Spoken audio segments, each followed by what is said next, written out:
começar mais um dia de live. Tive alguns problemas aqui com o Instagram, não tava entrando na live. Aí eu consegui desinstalar, instalar de novo e eu consegui entrar. Às vezes acontece essas coisas, não é? Quem que nunca passou por uma dificuldade no telefone, no computador? Todo mundo passa por isso.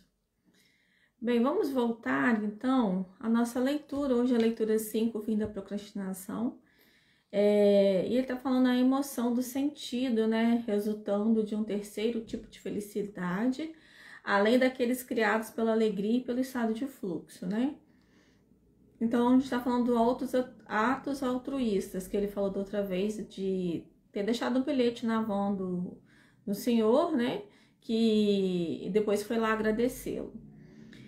Então, atos altruístas são recompensados com um sentimento forte, a emoção do sentido, porque é bom incluir elementos de altruísmo e atividades do ego 2.0 na sua visão pessoal. Porque as emoções positivas são mais fortes quando praticamos ações que têm um propósito mais elevado. Porque as partes do nosso cérebro se desenvolveram em esforço a esse tipo de comportamento. Acho que a gente tem esse sentido, né, de ajudar mais o próximo, a gente se sente melhor, né, libera ocitocina, esse hormônio faz a gente sentir uma felicidade talvez dupla, né.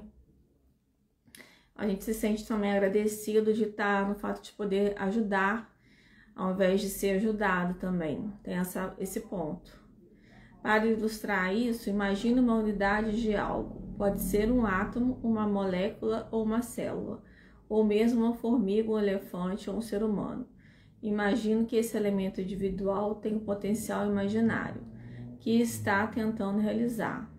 Um átomo tenta se ligar a outros, um glóbulo branco tenta matar bactérias nocivas, uma pessoa tenta realizar a sua visão pessoal. Aí existe uma criação de sinergia, né? Eles vão tentando ligar as células às outras, um átomo ao outro e assim vai. Então, uma unidade, um indivíduo tenta realizar o seu potencial. Ele está recapitulando. Se existem muitas unidades próximas uma das outras, mais cedo ou mais tarde ocorrerá a auto-organização. Processos em que as unidades começam espontaneamente a se juntar e criar comunidades que lhes permitam realizar seu potencial de maneira eficaz. É igual aqui, a gente mora na nossa cidade, é como se a gente estivesse criando um grupo, uma unidade. Então, essa aqui é a nossa cidade, a outra cidade vizinha é uma outra comunidade que se juntaram, né, com os mesmos valores, os mesmos tipos de ideias e foram se agregando, não é assim? Então, a gente também tem os grupos sociais, que são aqueles que têm afinidades, aqueles que têm afeição, e assim vai, né? A semelhança de intelectual, a gente também tem esses grupos sociais na nossa vida, os grupos de amigos, tem os grupos familiares, né? Existem vários tipos de grupos no nosso dia a dia. Aí, continuando aqui, a auto-organização ajuda a criar espaço para a cooperação, ou o que se domina a sinergia do grupo.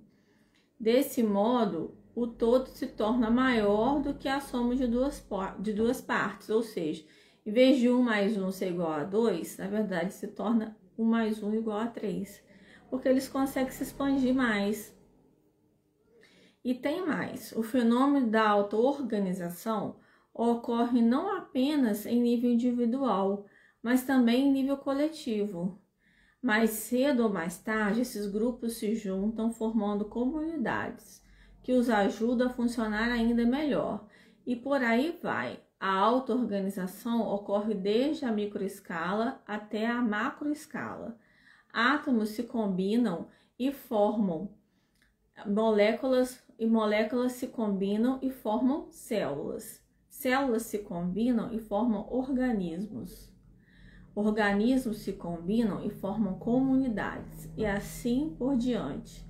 No livro Atitude Mental Positiva, fala de alguns grupos, igual a J.Lo, também já fez parte de grupos que incentivavam a melhoria, o desenvolvimento pessoal, e isso fazia, pelo menos nos Estados Unidos tem esses grupos que ajudam a pessoa a se melhorar, né? E eu acho muito interessante isso. E a troca de informações, de que dizem também que quando a gente está com pessoas que pensam como nós, ou mais que nós, que são melhores do que nós em certos aspectos, tanto intelectualmente, ou na prosperidade, equilíbrio emocional, a gente vai assimilando aquilo ali daquelas pessoas. Se a gente está no outro grupo, que são pessoas que são mais desequilibradas, que não têm muito intelecto, a gente vai se tornando muito daquilo que a gente convive. Então é mais fácil a gente se tornar uma pessoa que vai convivendo com outras pessoas que não têm tanto a oferecer e se tornar como elas, do que a gente encontrar grupos que têm um patamar maior, são menores quantidades. Porque a gente sai da zona de conforto, é difícil. Então todo mundo prefere ficar reclamando ao invés de sair dessa zona de conforto. E aí não existe essa troca. É tão legal quando a gente faz esse tipo de situação. E as pessoas que estão acompanhando a leitura e tudo, quem quiser o livro no PDF, esqueci de falar no começo, é só me pedir que eu passo, tá bom? Graças à auto-organização, unidades e indivíduos criam comunidades. Recapitulando o que ele está aqui. A sinergia resultante ajuda a realizar esse potencial de maneira mais eficaz. A auto-organização tem sido responsável por muitos pontos de virada na evolução da vida na Terra. Pense, por exemplo, Volvox globator, um organismo unicelular que, em certo ponto de sua história evolutiva, passou por uma grande transição em seu estilo de vida. Organismos individuais deixaram de viver separados e começaram a formar grandes colônias esféricas. Essas colônias, compostas de centenas de organismos individuais, eram capazes de movimentar melhor e de trabalhar melhor como grupo. Elas se tornaram um símbolo de transformação de organismos unicelulares em multicelulares. Eles foram se agrupando um ao outro. E aí eles conseguiram se movimentar melhor, fazer as tarefas melhores que precisavam fazer. Recapitulando, 3. Graças à auto-organização, grupos de unidades, indivíduos começam a se reunir, gerando mais uma vez em sinergia. O mesmo ocorreu com as vespas solitárias, que mais de 100 milhões de anos atrás começaram a cooperar entre si para refazerem vespeiros, até darem origem às atuais abelhas, formigas e outras espécies de insetos sociais que colonizaram o mundo inteiro. As células do nosso corpo também são um indício da auto-organização. Elas contêm organelas chamadas mitocôndrias, cujo DNA é completamente diferente do DNA no núcleo celular. Isso se explica pelo fato de que, em algum momento da evolução, as mitocôndrias provavelmente foram organismos independentes. Quer dizer, eles agruparam essas mitocôndrias, né, essas organelas, vamos dizer assim, e eles foram se agrupando para poder funcionar melhor. Então, por isso que tem um DNA diferente do núcleo celular. O momento em que nossos ancestrais começaram a se reunir em torno da fogueira comunitária foi um divisor de águas na evolução da sociedade humana. As comunidades que se desenvolveram a partir daí foram superiores na divisão do trabalho, na troca de produtos e na autoproteção, além de capazes de disseminar melhor as ideias, tecnologias e culturas, o que deu apoio a esse tipo de desenvolvimento. Porque os seres humanos evoluíram de tal modo a se tornarem cooperativos? Porque ninguém vive sozinho, né, gente? A gente precisa um dos outros. A gente tá... Se eu arrumo meu cabelo porque tem uma fábrica que veio de alguma fruta que foi plantada e assim vai. A gente vai... como se fosse uma cadeia independente. E também resultados de pessoas que vão evoluindo um com o outro, né? E quando você está pensando sozinho, você pode evoluir até certo ponto. E se você pensar com mais de uma pessoa, você pode evoluir muito mais. Porque duas cabeças pensam melhor que uma, né? Assim que se fala. Então, você imagina se você tiver uma cooperativa, ela tem a cooperativa, por exemplo, do leite, né? Então, são várias pessoas que têm roça, que têm gados e tudo, que se reuniram para poder tentar fazer uma organização melhor, vender esse leite melhor, fazer um ajuste de preço, melhorar em relação à vermificação, às outras injeções que precisam de fazer.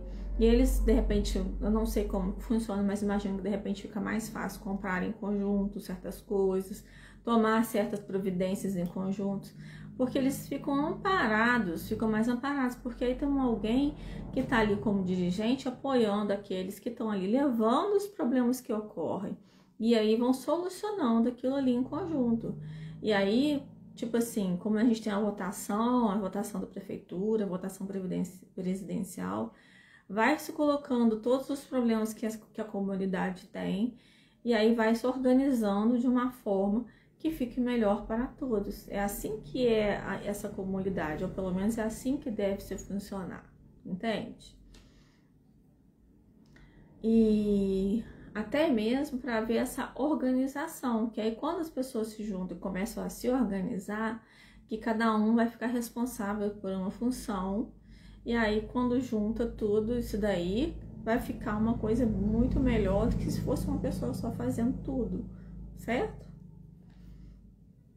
A teoria da evolução de Darwin se baseia na sobrevivência do mais apto. Indivíduos mais aptos têm capacidade maior de procriar e transmitir seus traços à prole.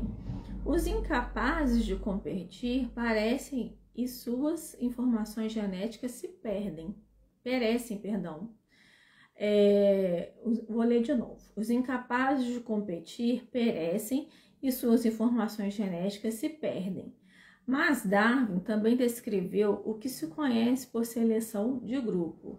Tal como acontece com os indivíduos, grupos de indivíduos também competem entre si pela sobrevivência.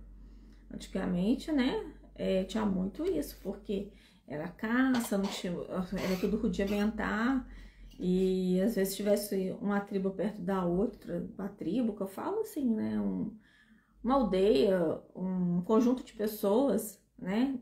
Se surgisse um animal de grande porte, ou até os pequenos, eles iam se competir para poder quem ia comer mais, né?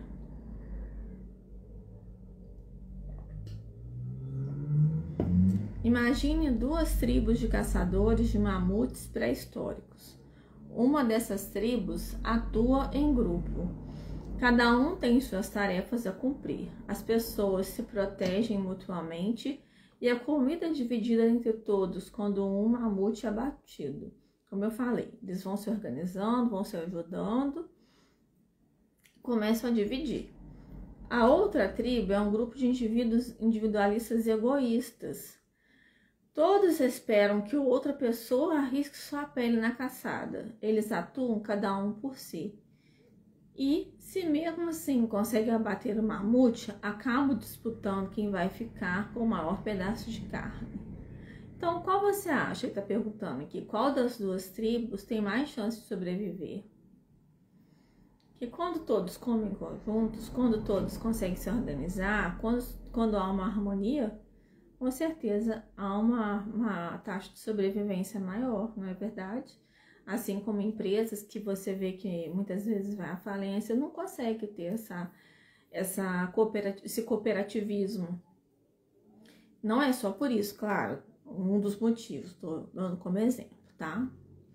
A abordagem científica dominada de teoria dos jogos, laureada com o Prêmio Nobel de Economia em 1994, prova de um ponto de vista matemático que é preferível atuar em grupo e agir de forma altruísta, quer dizer, fazendo bem, ajudando, pensando sempre no próximo, agir em conjunto.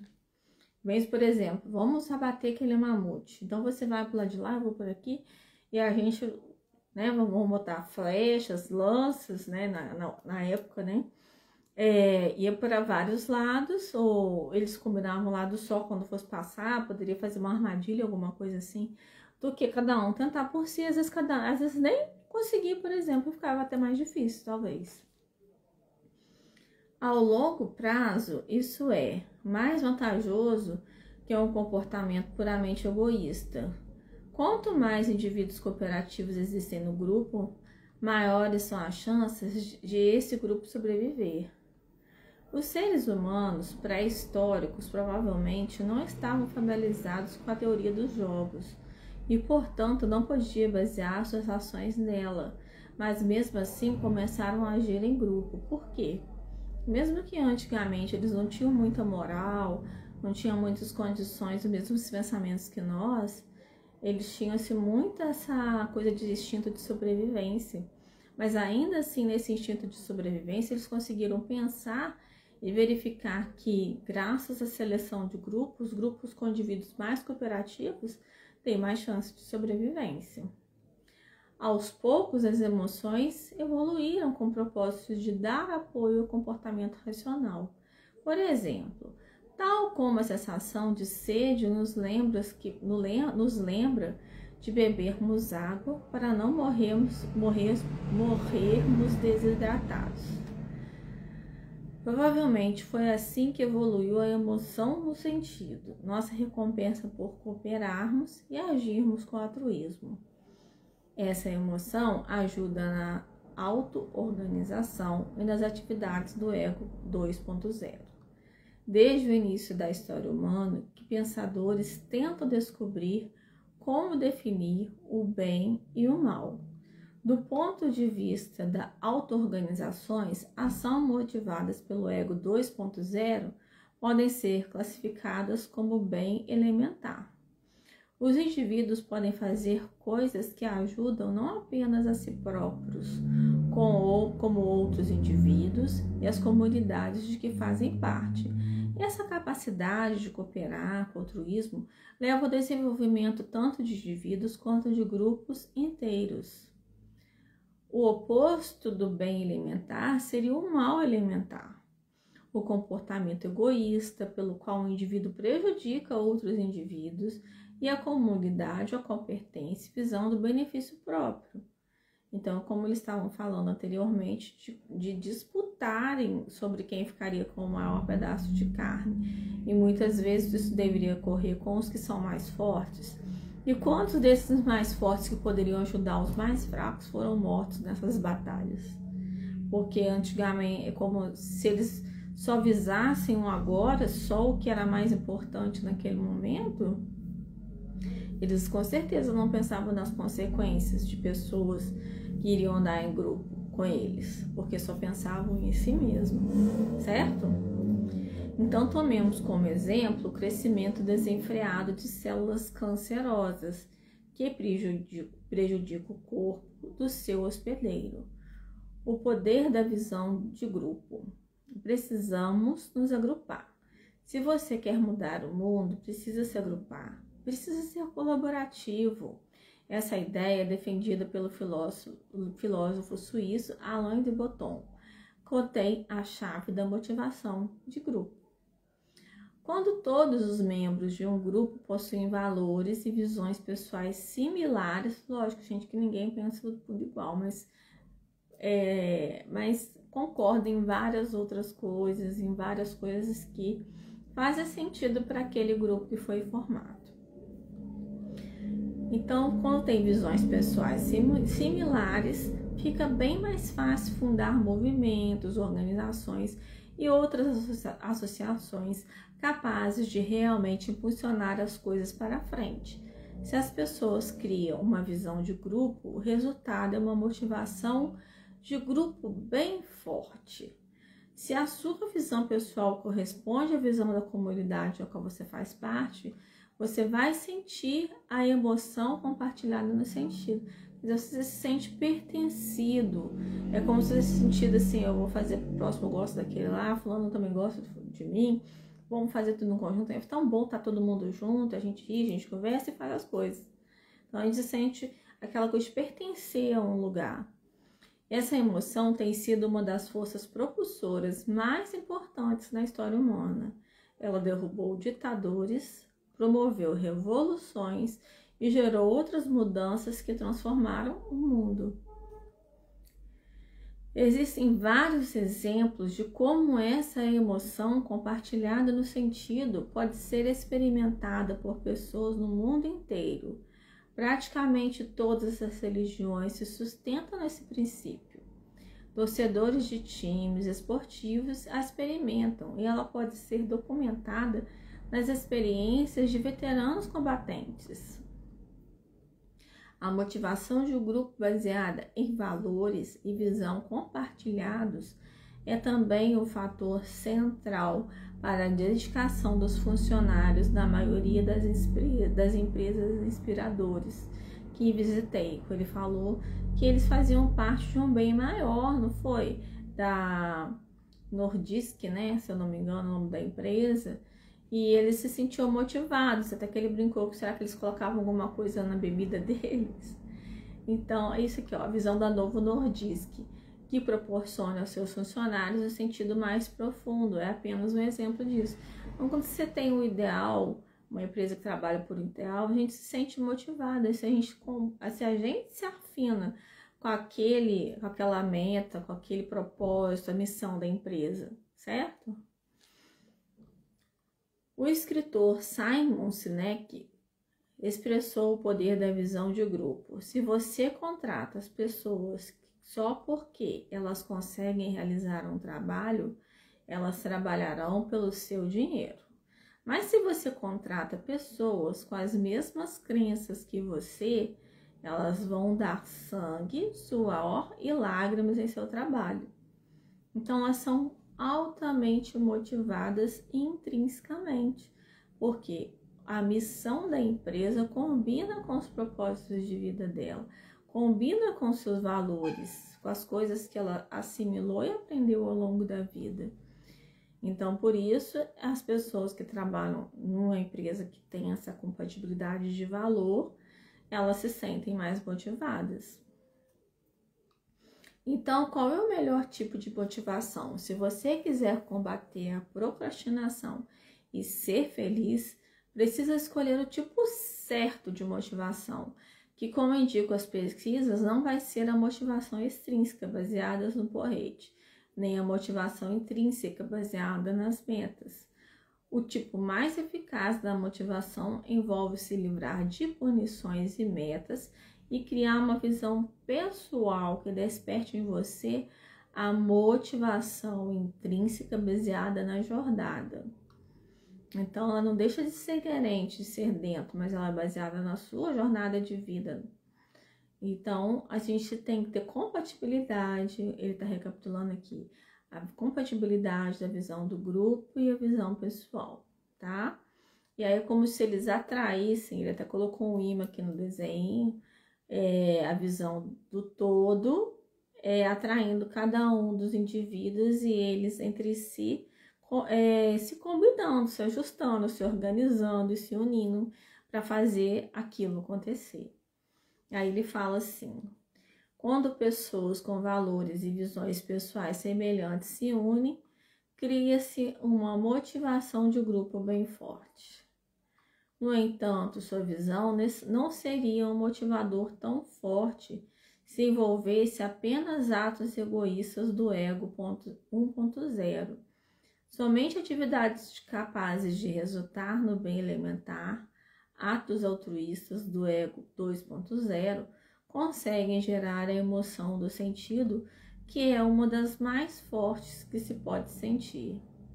Esse tipo de motivação vai impulsionar você adiante constantemente, impelindo como se fosse um imã forte.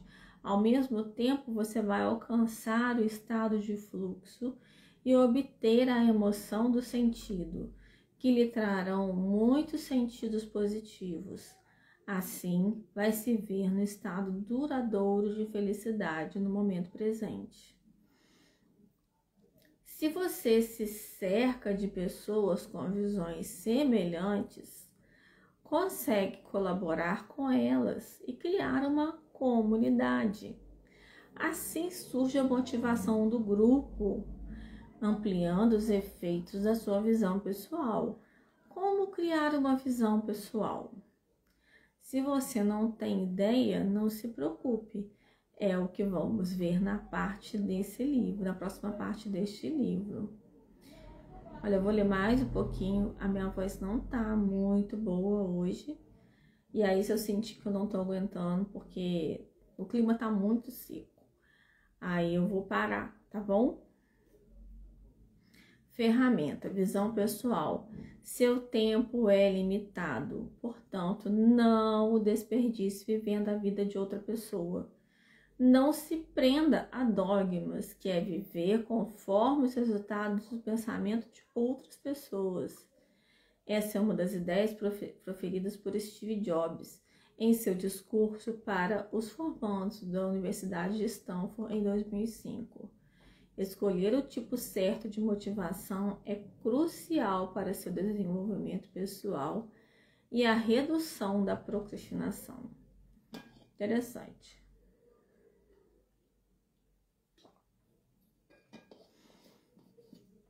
Escolher o tipo certo de motivação é crucial para seu desenvolvimento pessoal e a redução da procrastinação. Interessante isso daqui, tá? Para a gente poder escolher bem a motivação que nós queremos para a nossa vida. Por isso, a primeira ferramenta prática que ensinaremos a você neste livro é como criar uma visão pessoal, preparando o caminho para a motivação baseada na jornada. Com esse tipo de motivação, sua visão vai ser duradoura e levar não apenas a resultados, mas também a felicidade mais frequente. Lembrando que, como estamos falando da sua vida, sobre o qual você detém a responsabilidade, é imprescindível que você crie sua visão pessoal. Afinal, é sua visão pessoal, é sua vida, né? Como você vai criar uma visão exterior se tá se tratando da sua vida, certo? Um cliente certa vez me pediu que criasse sua visão para ele. Ofereceu pagar por isso, alegando não ter tempo para fazer ele próprio. Expliquei que dessa maneira não ia funcionar. Para a sua visão acionar o motor da motivação intrínseca, ela precisa ser uma expressão de autonomia, precisa ser a sua visão, fruto dos seus esforços, conter seus pensamentos e valores. Porque cada um de nós temos nossos próprios valores. Podemos ser criados na mesma casa, mesmos pais, mas cada um de nós não tem um tipo diferente de temperamento. Com certeza os nossos valores também diferem. A gente pode ter pontos em comuns, mas aí a gente já vê a diferença. Imagino dentro de um lugar onde que tem várias pessoas criadas por outras famílias com vários tipos de valores diferentes. E aí você vai pedir para outra pessoa criar um valor se ela tem um valor diferente do seu. Pode ser até similar em algumas coisas, mas não totalmente igual. Só você sabe o que é importante para você, mais ninguém. Como criar sua visão? Antes de começar, recomendamos que você se prepare com alguns poucos passos simples. Desenvolvemos as seguintes ferramentas de apoio para ajudá-la a descobrir em si mesma informações úteis para chegar à versão final da sua visão pessoal. Análise SWOT pessoal vai revelar suas forças e suas fraquezas. Também vai ajudar você a identificar novas oportunidades e possíveis obstáculos ao seu avanço. Lista de realizações pessoais vai ajudar você a identificar e a anotar realizações que o deixaram orgulhoso de si mesmo. Interessante isso também, né? Porque a gente às vezes só fica pensando no pior de nós. Análise de atividades motivadoras vai ajudar você a mapear as coisas que quer fazer na sua vida. Existem 4 tipos de atividades capazes de gerar uma motivação forte. Versão beta da sua visão pessoal vai ajudar você a lançar as bases para a sua visão final. As fases iniciais da criação de uma visão são as mais importantes.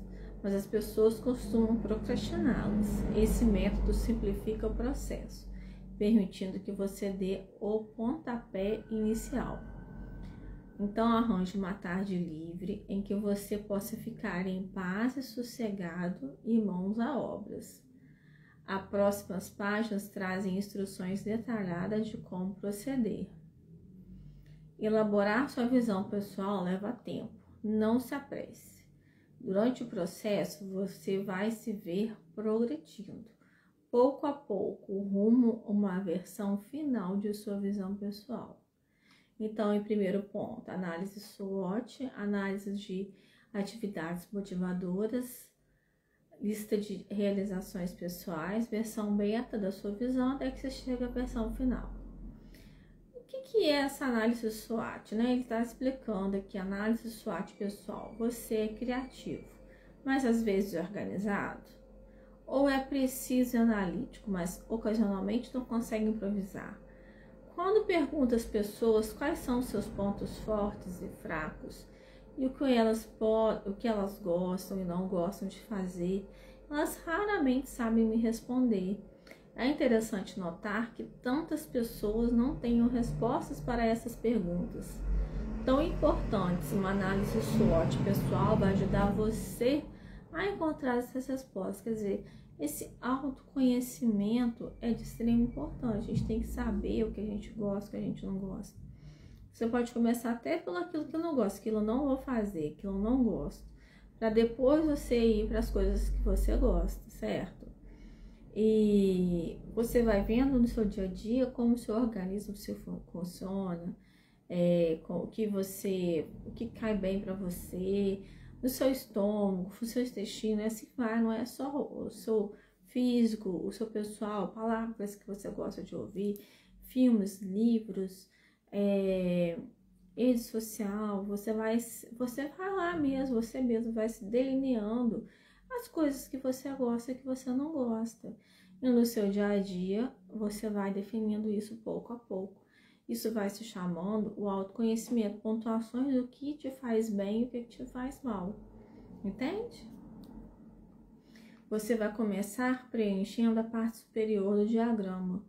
Faça a si mesmo essa pergunta: quais são meus pontos fortes e fracos?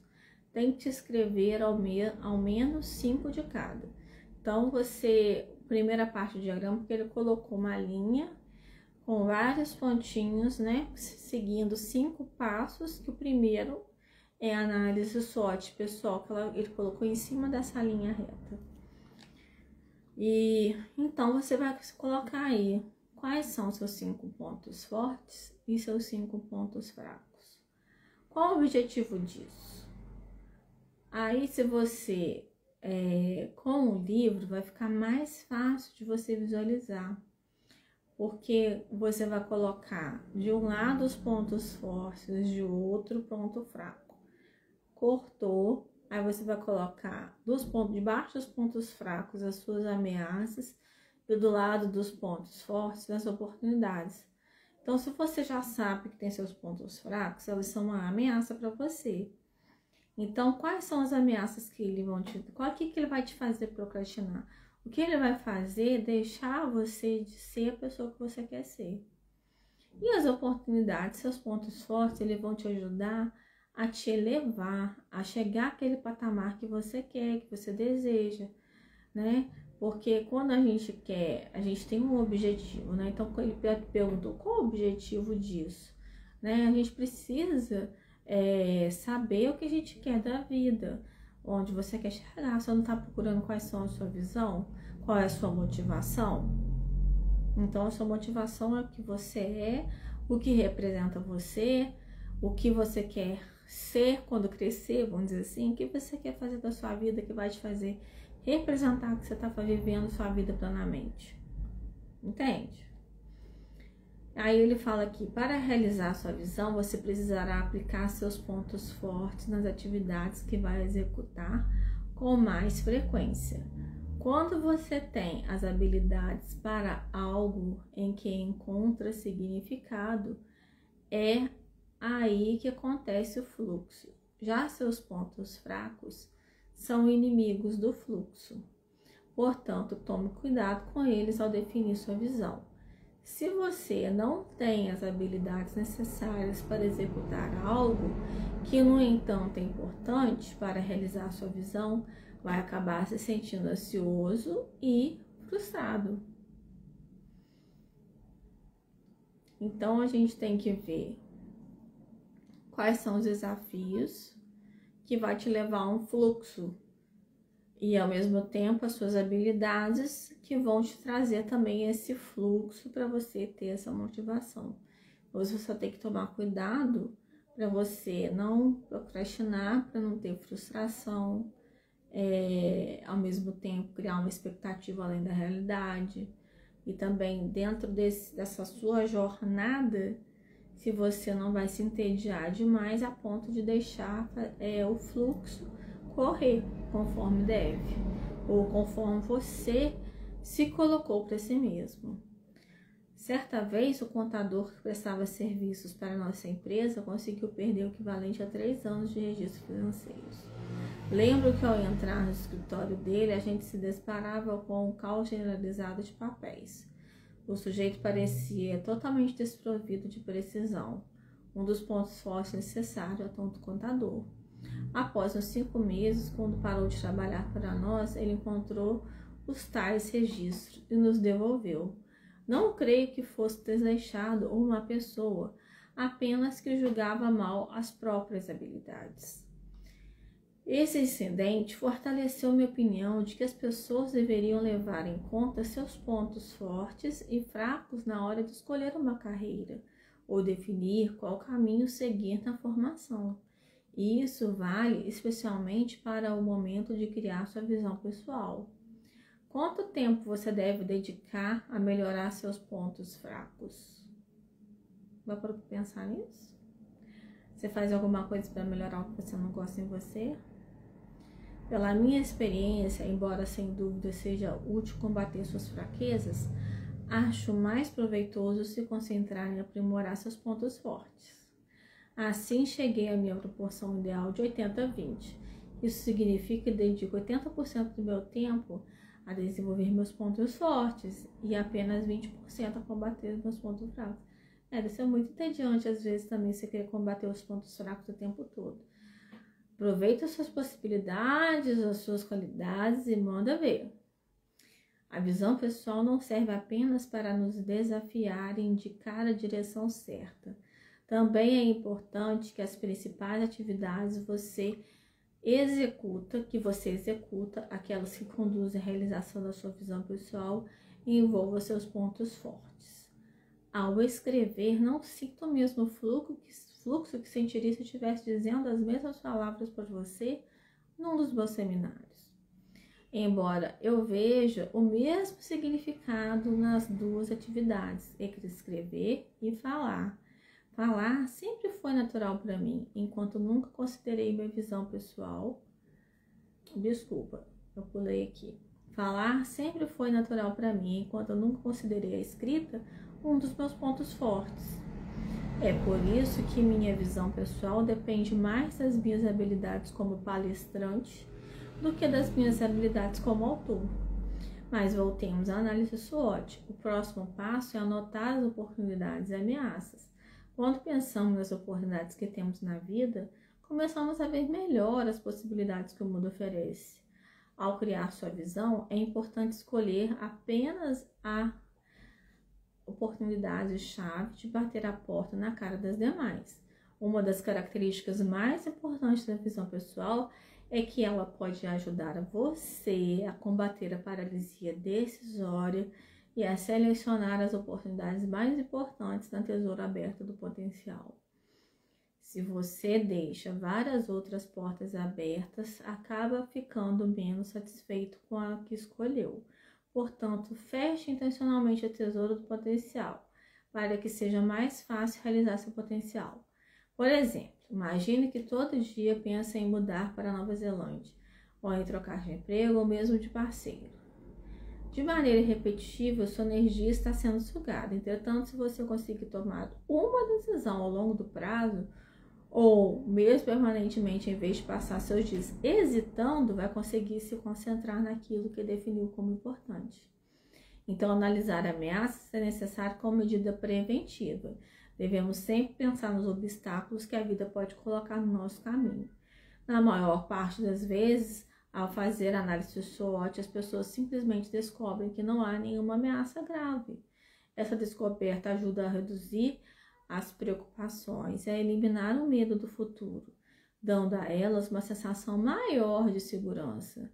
Se você não tem certeza quanto a alguma parte da sua análise SWOT, não se preocupe, você poderá retornar a ela a qualquer momento. O objetivo dessa tarefa é fazê-lo pensar nesses 4 aspectos da vida para ajudá-lo a chegar à versão final da sua vida pessoal. Então, eu vou terminar por aqui, já são 19h58, e depois a gente faz a próxima leitura, tá certo?